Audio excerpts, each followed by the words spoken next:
بسم الله الرحمن الرحيم.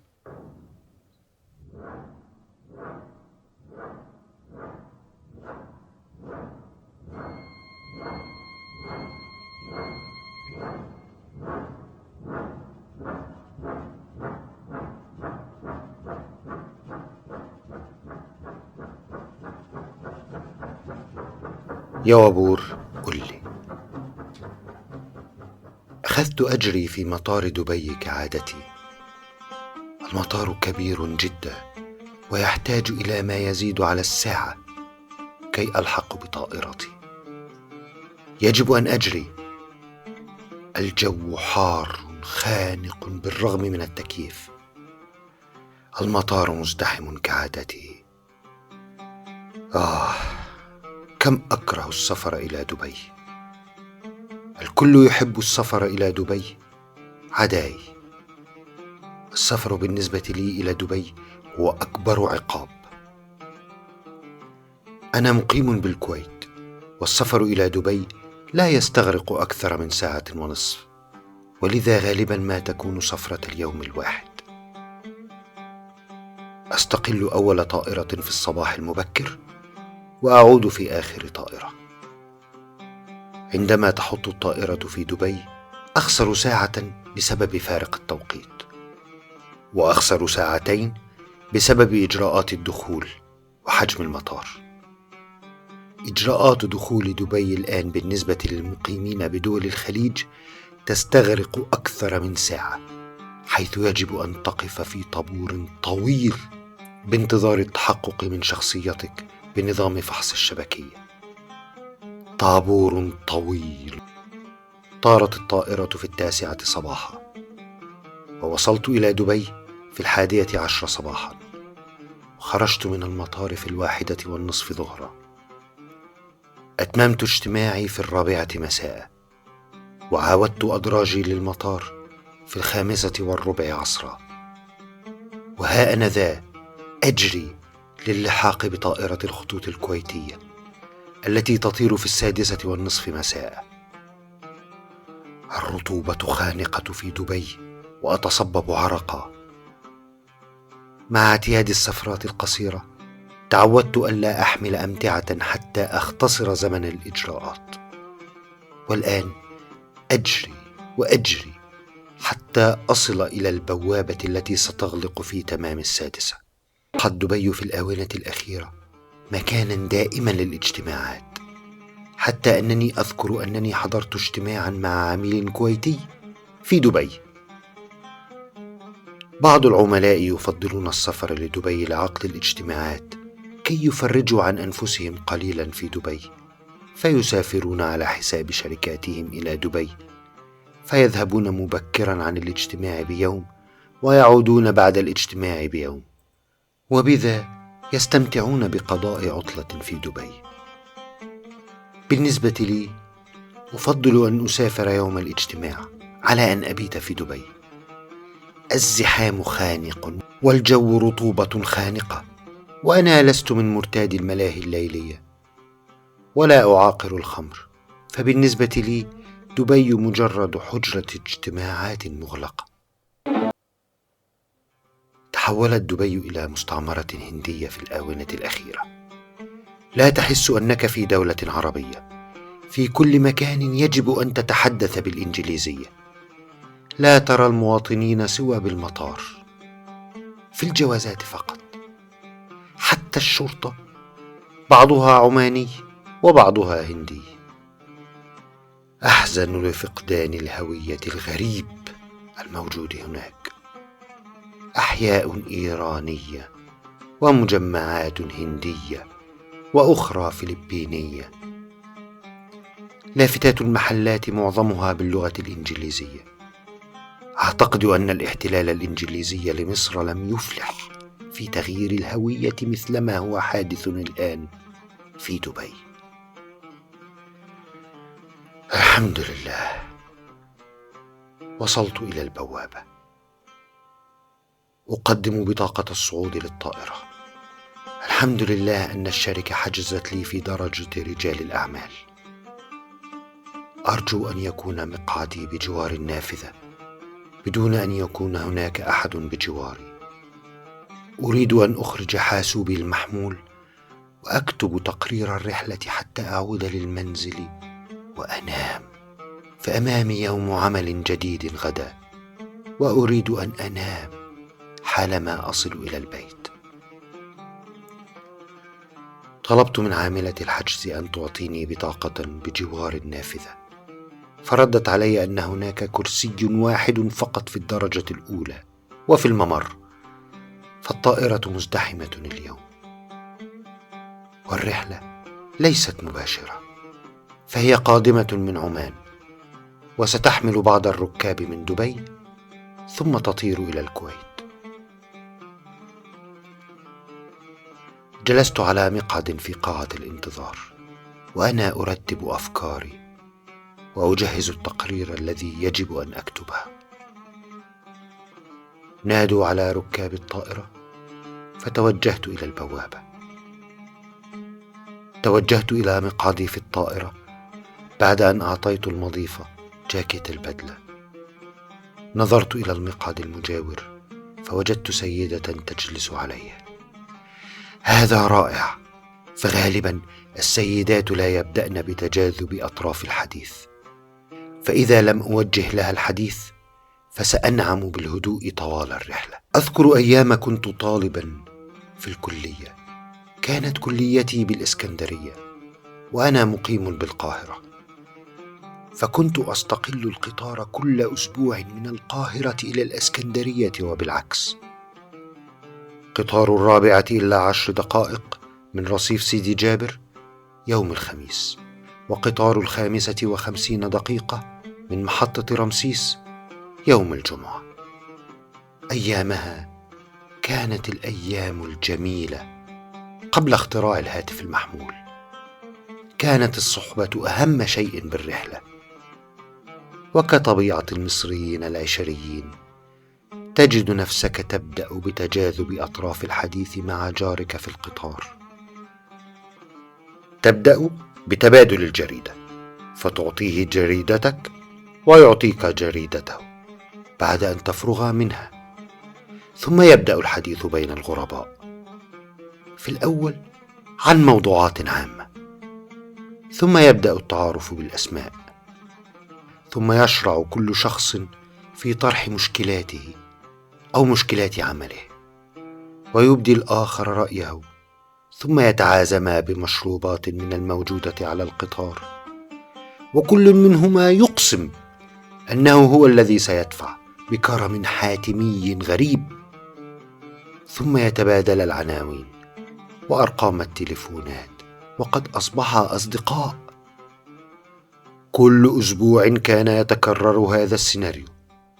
إذا بدأت الرحلة من القاهرة يبدأ التبادل في بنها، وتجاذب الحديث، وتبادل العزائم في طنطا، ثم تبادل أرقام الهواتف في دمنهور، ثم الفراق في الإسلام. في تلك الرحلات التي دامت 5 سنوات جمعت الكثير من المعلومات العامة، وتشكلت شخصيتي وخبرتي في الحياة. كنت طالبا، فلا يوجد لدي الكثير لأقوله، فكنت أستمع لمن هم بجواري أكثر مما أتحدث. في قطار 4:10 جلست بجوار كافة طوائف المجتمع. كانت رحلات مسلية وجميلة.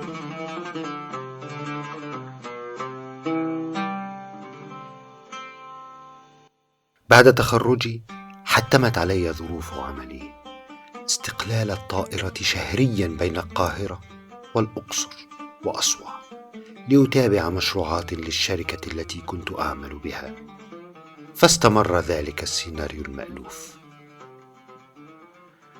كم من الصداقات كونت في تلك الأثناء، بعضها استمر حتى الآن. كم من الخبرات جمعت. كانت كل رحلة بالقطار أو الطائرة هي رحلة بأغوار النفس الإنسانية. جمال تلك الرحلات أنك كنت تجلس بجوار شخص غريب تماما عنك. هو يعرف أنك غريب، فلا يتحرج من أن يحدثك في أخص خصوصياته وأدق مشكلاته. وإذا كنت مستمعا جيدا فإنك ستظفر حتما بقصة مثيرة أثناء كتابتها. أنت بالنسبة له طبيب نفسي، فهو يحب أن يفضفض لأحد دون أن ينتقده، فقط يريد أن يزيح الأمر عن كاهله. عندما يبدأ برواية قصته يأخذ في ترتيب أفكاره ويسردها بأمانة ودون تزويق، فهو يعلم أنه لم يرك من قبل ولن يراك في الغالب بعد ذلك أبدا، ولا يهمه رأيك فيه. ينطلق في حكايته منفعلا شارحا وجهة نظره ووجهة نظر خصومه، وغالبا في نهاية المطاف يكون قد استراح وأزاح عن كاهله هذا الهم الثقيل، وقرر ما سيفعل في حياته وحل مشكلته. كلنا نحتاج إلى طبيب نفسي، ولكننا لا نعترف بذلك. فكان جار القطار أو الطائرة هو الطبيب النفسي المجاني. الفارق أن الطبيب النفسي المجاني هذا لا تحكمه قواعد الطب النفسي من السرية المكفولة بين الطبيب والمريض، ولكن نظرا لأنهم غرباء ولأنه طبقا لنظرية الاحتمالات فالغالب أنهما لن يلتقيا أبدا مرة أخرى، فأنتما 2 من 80 مليون نسمة، ولذا فهو يطمئن لك أكثر مما يطمئن للطبيب النفسي الذي يسجل بياناته الشخصية ويعرف كل شيء عنه وعن عائلته. ثم سافرت وتركت مصرا الحبيبة، وعندما عدت في أجازة أردت أن أستقل القطار من الإسكندرية إلى الإسماعيلية، رحلة تستغرق حوالي 4 ساعات ونصف. أذكر أنني جلست في القطار وكان هناك هرج ومرج كأنني باستاد القاهرة. يا إلهي، ليس هذا القطار الذي أعرفه. نظرت إلى الكراسي من حولي، وجدت كل شخص جالس في دنياه واضعا هاتفه المحمول على أذنيه ويتحدث مع أحد أقاربه أو معارفه. يا إلهي، كم غير الهاتف المحمول في الناس. كل أصبح في جزيرة معزولة بسبب هذا الاختراع اللعين.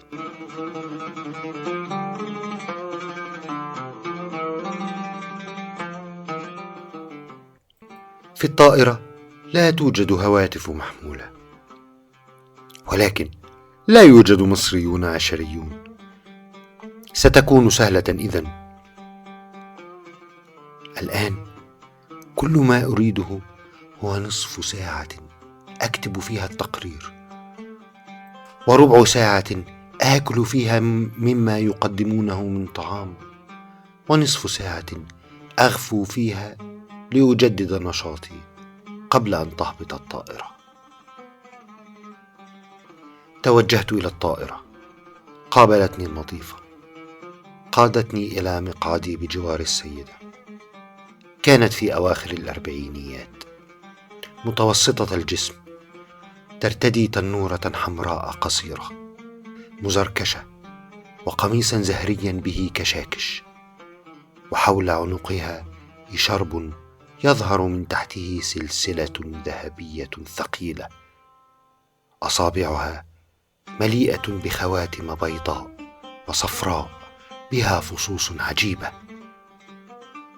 وتفوح منها رائحة عطر فرنسي ثقيل. وضعت حقيبتي في الرف العلوي وجلست ملقيا السلام بصوت خافت. ردت علي السلام. جلست معتدلا ورابطا الحزام حول خصري استعدادا للإقلاع. عدلت من وضع الكرسي ووضعته في وضع قائم رأسي ثم أسندت رأسي على مسند الرأس وأغمضت عيني محاولا الاسترخاء. جاء صوت المضيفة من بعيد. حفظت خطوات الضيافة على الطائرة حتى أنني لا أحتاج إلى سماع ما ستقول. ستمر أولا بمشروب ترحيبي، ثم بفوطة ساخنة، ثم تتأكد من وضع الكراسي في وضع رأسي وربط الأحزمة. فرددت دون أن أفتح عيني: شكرا، فأنا لا أريد مشروبا ترحيبي ولا أريد فوطة ساخنة، فقط أريد أن أغلق عيني وأركز في التقرير الذي سأكتبه.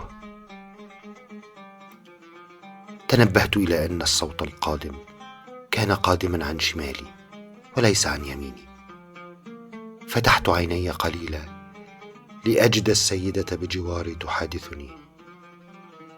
لم أتنبه لما قالت، ولكن أعتقد أن كلمة شكرا كانت ستفي بجميع ما يمكن أن يقال في تلك المرحلة، ففي الغالب ستقدم لي أي شيء مما تحمل في حقيبتها وتعرض علي شيئا من طعام أو شراب من باب اللياقة، وحتى لا تكون عيني فيه. وجدتها تحدق بي في دهشة. يبدو أن شكرا لم تف بالغرض. نظرت إليها وكلي بلاها. لقد استيقظت اليوم في 3 صباحا، ويومي كان طويلا جدا، وكل ما كنت أريده هو غفوة لبضع دقائق أستجمع فيها نشاطي.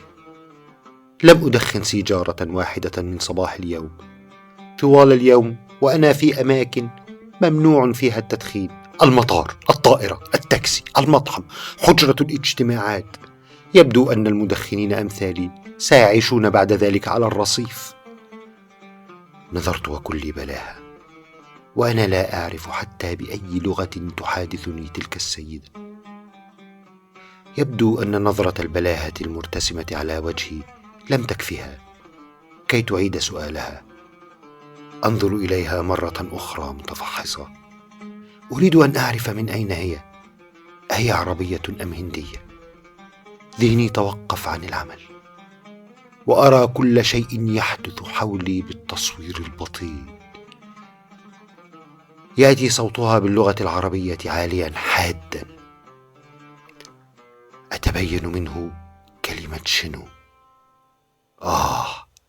خليجي. دعني إذن أركب القاموس الخليجي الآن في رأسي وأجتر الكلمات مرة أخرى وأعيدها. جاء صوتها: أما تراه أنت يا أستاذ؟ إذن هي تسألني عن رأيي. رأيي في ماذا؟ لا أعرف. إذن سأرد عليها مومئا رأسي. غالبا الإيماءة تكون كافية مع همهمة. ملامحي مصرية صرفة، بالرغم من أن لغتي الإنجليزية باللكنة البريطانية قد تخدع أي شخص فيظنني بريطاني، فإن شكلي سيفضحني. لن ينفعني أن أعمل عبيط وأتحدث الإنجليزية، فلن أبدو كبريطاني أو هندي. فهمهمت مؤيدا أيا كان ما كانت تقوله، فاسترسلت في الكلام وقالت: حتى طباخ السيلاني يعرف كيف يقدم المشروبات، أما عن هؤلاء لا يعرفون عن الضيافة شيئا.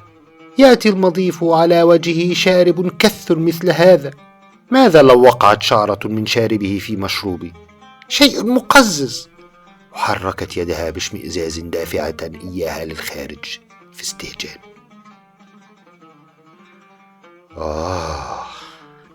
هي إذن تنتقد طاقم الضيافة. بصراحة سمعت الكثير من الشكاوي عن الخطوط الكويتية، ولكني لم أرى شيئا بنفسي. رأيت تأخيرا للرحلات، ورأيت أعطالا للطائرات، ولكني لم أرى أبدا مشاكل مع طاقم الضيافة. غالبا ما يكون طاقم الضيافة مدربا تدريبا جيدا، ويكونون متعاونين إلى أقصى درجة. هممت أن أفتح فمي، ولكني عدلت عن ذلك، مخافة جارتي قد تجر علي سيلا من الشكاوي التي أنا في حل منها. اكتفيت بهمهمة آملا في أن تضع حدا للكلام، ولكنها استرسلت في الكلام بصوت عال يسمعه آخر ركاب الدرجة السياحية. لا أدري أين تلقوا تدريبهم. أنا غالبا ما أسافر على الدرجة الأولى حتى أنعم بخدمة معقولة، ولكن هذه آخر مرة أسافر على الكويتية، قالتها وهي تتلفت من حولها لتتأكد أنها أوصلت رسالتها لمن هم في حمام الطائرة. ابتسمت في بلاها، فإنني لا أدري ما هي شكواها في الأساس. استرسلت بصوتها العالي الذي كاد أن يخرق طبلة أذني. أتدري إن لدي من الخدم 6. قبل أن أستقدمهم أتأكد من أنهم خريج كليات سياحة وفندقة، ثم أرسلهم في دورات تدريبية قبل أن أقبلهم عندي. ابتسمت ساهما ولم أرد. انطلقت تسرد طقوس استقدامها للخدم، وأنا مطفئ لعقلي ناظرا إلى الفراغ من ورائها، وأنا أرجو أن تنتهي المحاضرة في أقرب وقت ممكن. ولم تنتهي المحاضرة واسترسلت. إن سائق سيارة الرولز رويس هو الوحيد المسموح له بأن يكون لديه شارب، أما باقي الخدم فلا، لأنهم يتعاملون مع الطعام. يبدو أنني فهمت ما هناك. بالتأكيد يبدو أنها تعلق على أن أحد المضيفين لديه شارب. لا أذكر إن كان مسموحا أن يربي المضيفون شواربهم، لكن كان لديه شارب. علاقتي بالخليجيين بدأت منذ وضعت قدمي داخل الكويت. لاحظت أن الكويتيين مهذبون ومتواضعون بدرجة ملحوظة، وهؤلاء الكويتيون الذين تعاملت معهم كانوا من أصحاب الأعمال الأثرياء. عندما تزور أحدهم في ديوانيته فإنه غالبا ما يقدم لك القهوة من الدلة بنفسه، ثم ينتظر حتى تفرغ منها، ثم يصب لك قدحا آخر. أذكر أن قابلني بتلك الحفاوة سفير الدولة الكويت في البحرين، الذي توجهت له لقضاء حاجة لي. استقبالهم جميل وتواضعهم يخجلك. أما عن الشرطة وضباط المخافر فهم قمة في الذوق والأخلاق والأدب. أعز أصدقائي كويتي، وهو التواضع بذاته. لم أسمعه يقول كلمة أنا إلا ما ندر. زوجتي الكويتية عندما تذهب إلى أي مكان لا يظنوها خليجية من شدة تواضعها. رفضت أن يميزها زملاؤها في العمل، واشتكتهم لمديرتها حتى توزع عليهم العمل بالتساوي. ولكن لكل قاعدة شواذ. يوجد بعض الخليجيين والمقيمين في دول الخليج، خاصة المولودين على أرضها، من الطبقة تحت المتوسطة، الذين تتمكن منهم العنجهية، وغالبا ما يكونون من الشباب الناشئ أو من النساء اللاتي يتشدقن بما لديهن من جاه ومال، غالبا ما لا يكون موجودا. تعرفهم من ملابسهم. بالنسبة للرجال تجدهم يرتدون ساعة رولكس تقليد متقن، ويضعون في دشداشتهم قلما كبيرا تقليدا لماركة مشهورة مثل مونبلان. فالزي الرسمي الدشداشة لا يسمح بالتمايز إلا في القلم والساعة والحذاء. أما بالنسبة للنساء فتجدهن يتأبطن حقيبة تقليدا لماركة عالمية مثل فيندي، ويرتدين حذاء عاليا مرصعا تقليدا متقنا لماركة عالمية، ويغرقن أنفسهن في عطور تقليد لعطور باهظة الأثمان، ويرتدين الكثير من الحلي التي غالبا ما تكون مطلية بالذهب. أذكر مرة أنني ذهبت مع زميل لي فلسطيني كان مولودا بالكويت وتربى فيها، وكان زميلا لي في العمل، وذهبنا سويا إلى اجتماع وكان بمجمع الوطنية. ذهبنا بسيارة واحدة، وأذكر أن ابني أعطاني ساعته كي أغير بطاريتها، فاستأذنت منه أن أغير بطارية الساعة بعد الاجتماع، فأتى معي ووقف أمام البائع بكل ثقة، وطلب من البائع أن يريه الساعات الرولكس الموجودة لديه. نظرت بدهشة، فساعة الرولكس تساوي الكثير، ولا يبتعها الناس من محلات كهذه، ولكن البائع أخرج درجا مليئا بالساعات الرولكس المقلدة تقليدا متقنا، فابتاع واحدة بحوالي 30 دولار. غالبا ما تحدث كل المشاكل من تلك الطبقة، فهم يحاولون الحصول على الاحترام والتقدير عن طريق المباهاة. بعضهم يقع في دائرة الديون وينزلق فيها حتى يتعثر في السداد ويكون السجن مصيره، وبعضهم يقع في مشكلات أخرى ناجمة من اعتقاده بأنه لكونه خليجية فقد أصبح معصوما أنزل من السماء ويجب أن يعامل معاملة القديسين أينما ذهب. الحمد لله أن هذه الفئة قليلة، وإلا لاستحالت. اختلست النظر إلى جارتي مرة أخرى. من مكاني لا أستطيع أن أتبين إن كانت حقيبتها تقليدا لماركة عالمية، ولا أستطيع تبين ملابسها، ولكن من كلامها أستطيع تبين كل شيء. أخرجني من خواطري صوت قائد الطائرة قادما من المذياع يعلن أن هناك عاصفة ترابية في الكويت، وظروف الرؤية المتدنية ستؤخرنا عن الإقلاع في موعدنا حوالي النصف ساعة. يا إلهي، سأظل مربوطا في هذا المقعد بجوار تلك السيدة حتى يأذن الله لنا بالإقلاع. لن أستطيع إخراج حاسوب النقال الآن. ماذا سأفعل؟ جاءني صوتها من بعيد وهي تقول: انظر، هذه الفوطة ليست ساخنة للدرجة المناسبة. لقد اشتريت الصيف الماضي جهازا لتعقيم الفوط من النمسا، حيث قضيت عطلة الصيف الماضي. كان ب5,000 دولار، لكنه يستحق كل فلس. يخرج الفوطة بدرجة 47 درجة مئوية بالضبط.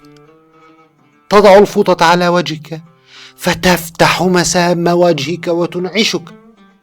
ليس كهذه أنا. واسترسلت في حكاياتها عن رحلاتها. حاولت قطع الحديث واستأذنتها في الذهاب للحمام. ذهبت للحمام الموجود في مقدمة الطائرة. رمقت بطرف عيني المضيف والمضيفة.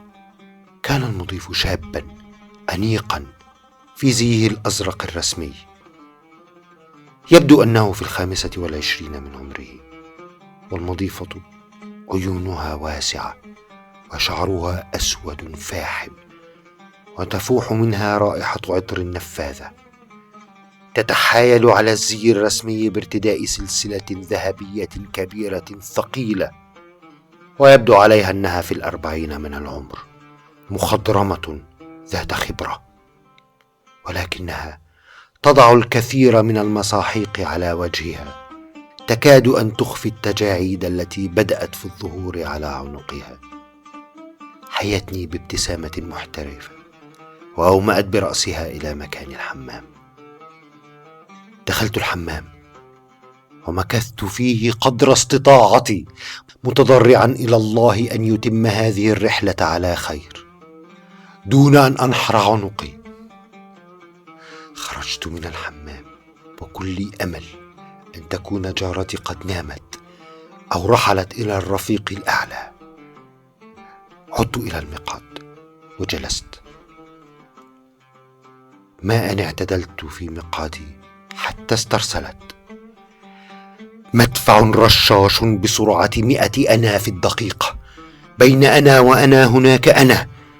حكت لي عن ابنها الذي يدرس في السوربون والآخر الذي يدرس في هارفارد، وعن أنها تزوجت وعمرها 16 عاما، وعن زوجها الذي مات عنها وهي دون 30، وعن ضيعتها بالنمسا وقصرها بفرنسا، وعن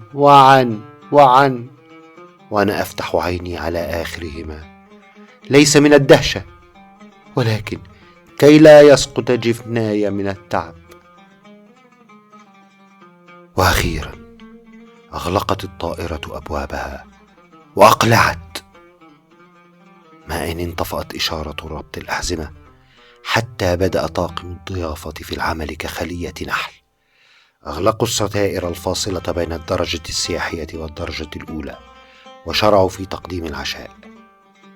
لاحظت أن المضيف والمضيفة غيرا من مكانهما. أصبحت المضيفة جهة جارتي وأصبح المضيف جهتي.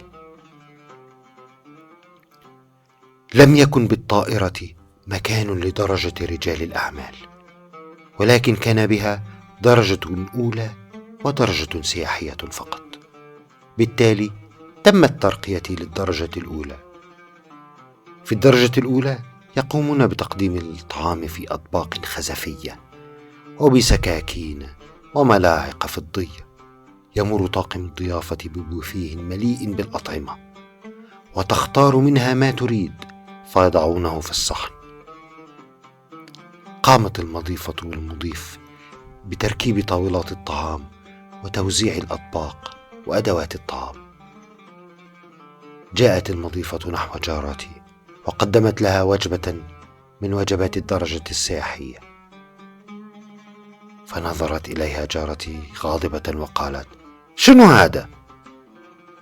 ردت عليها المضيفة المخضرمة باحترافية كأنها تقرأ من نص أمامها، ورافعة من صوتها قدر الإمكان: عفوا سيدتي، أنت تعلمين أن الطائرة مزدحمة من عمان.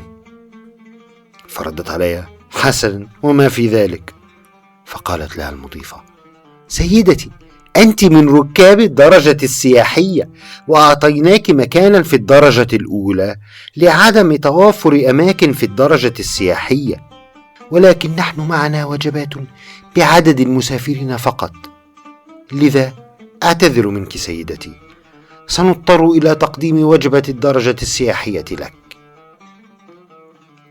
وقامت المضيفة بوضع الكيس المحتوي على أدوات الطعام البلاستيكية أمام جارتي. واستمر مسلسل التعذيب. مرت المضيفة 3 مرات عليها، مرة لتوزيع المقبلات، ومرة لتوزيع الوجبة الرئيسية، ومرة لتوزيع الحلوى. وفي كل مرة تقول المضيفة بصوت عال: عفوا سيدتي، هذا فقط لركاب الدرجة الأولى. بعد الوجبة قام طاقم الضيافة بتوزيع الشاي والقهوة. أما مع جارتي فقد قدموا لها الشاي في كوب بلاستيكي مع ابتسامة محترفة تكاد أن تلمح شائبة اصفرار إن أمعنت النظر فيها. طوال الرحلة لم تنبس جارتي ببنت شفا، فعلا كما تدين تدان. تمت بحمد الله. قراءة ماجد علي. مراجعة لغوية السيد جمال الرفاعي. تم التسجيل باستديوهات ميجو بوكس. للمزيد من الكتب الصوتية